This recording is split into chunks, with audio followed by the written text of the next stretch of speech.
Before we begin, please subscribe and like this channel so you never miss a new true story. My daughter called me on a Tuesday afternoon, her voice tight like a drum. "Dad, I need to talk to you about something serious." I was sitting in my study, the same leather chair I'd occupied for 30 years, looking out over Atlanta's skyline. I'd built everything I had from nothing: my accounting firm, my reputation, my home. At 63, I'd earned the right to peace. That phone call was about to take that away. "I'm listening," I said, already knowing from her tone that this wouldn't be simple. She told me that Marcus, her husband of 7 years, had been unfaithful. Not a one-time mistake. A sustained affair with a woman from his office.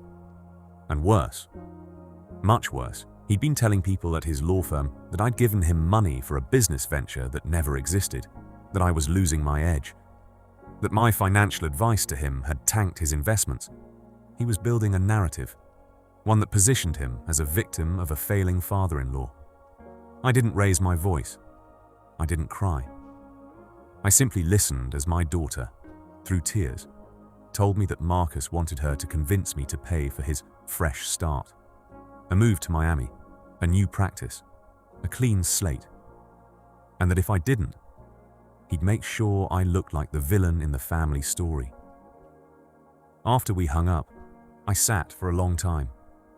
The sun was setting, turning the sky a deep orange. I thought about my wife, Margaret, God rest her soul. I thought about how I'd helped Marcus get into law school, paid for his bar exam prep, celebrated when he made partner. I'd treated him like a son because he was family. And family, I'd always believed, was sacred.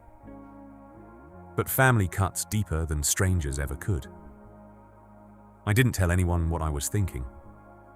I didn't rage to my daughter or confront Marcus. Instead, I became very still, very quiet. I began to pay attention. Over the next 3 weeks, I watched carefully.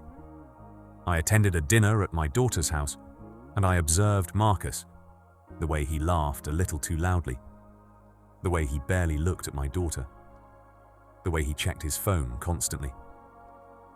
I saw him slip away to take a call in the hallway. I listened to him mention his upcoming venture to his father, speaking with a confidence that wasn't earned. I saw the resignation in my daughter's eyes as she watched her marriage crumble in real time, too proud or too afraid to leave. Then I made some calls. A few phone conversations with people I'd known for decades, colleagues, friends, people in various industries who owed me favors or simply respected my word. I didn't ask for much. I simply shared facts, true facts, about Marcus's professional conduct, his pattern of taking credit for others' work, his reputation for cutting corners. I didn't lie. I didn't embellish. I simply let the truth travel through networks he'd been trying to climb. I also called my lawyer.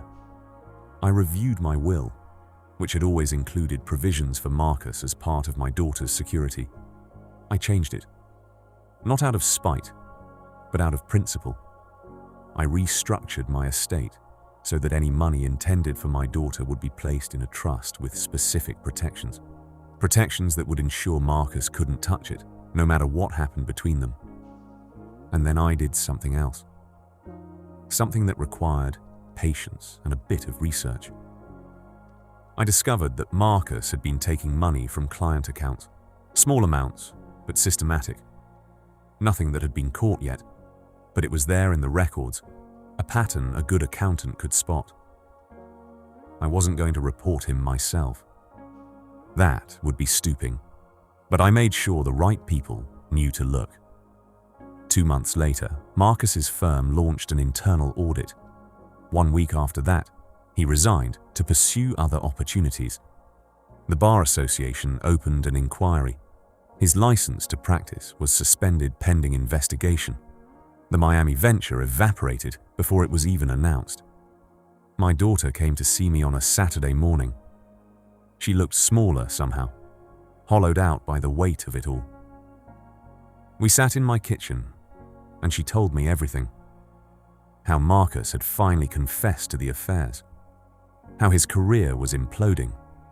How he was trying to negotiate a settlement with her that would have left her devastated. "I don't understand what happened," she said, confused. "How did everything fall apart so fast?" I made her tea. I held her hand. "Sometimes," I said quietly, "people reveal themselves. The world just has to pay attention." She looked at me then, really looked at me, and I saw the understanding dawn in her eyes. She didn't ask me to confirm anything. She didn't need to. She simply nodded, and we sat together in silence. The divorce took 4 months. My daughter kept the house, the investments, and her dignity.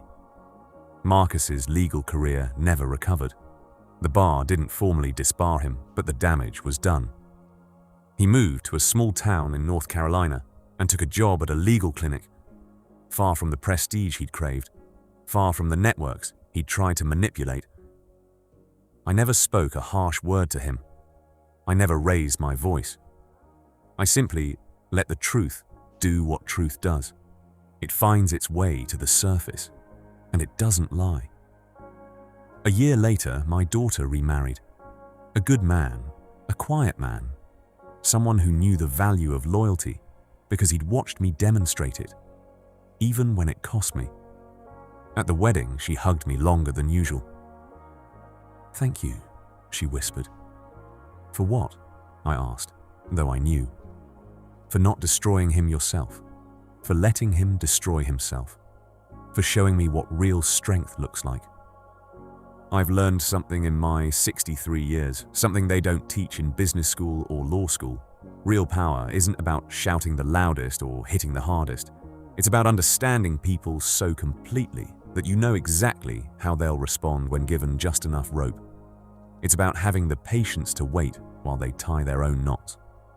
Marcus tried to reach out to me once, years later. An email asking for a reference, claiming he'd changed. I never responded. Some bridges, once burned, shouldn't be rebuilt. My daughter thrived. She became a better version of herself, stronger, wiser, unafraid to trust again, but smarter about who deserved that trust. And me, I went back to my study, back to my leather chair, back to looking out over Atlanta's skyline. But this time, I watched with different eyes. The world has a way of keeping score. You just have to be patient enough to let it.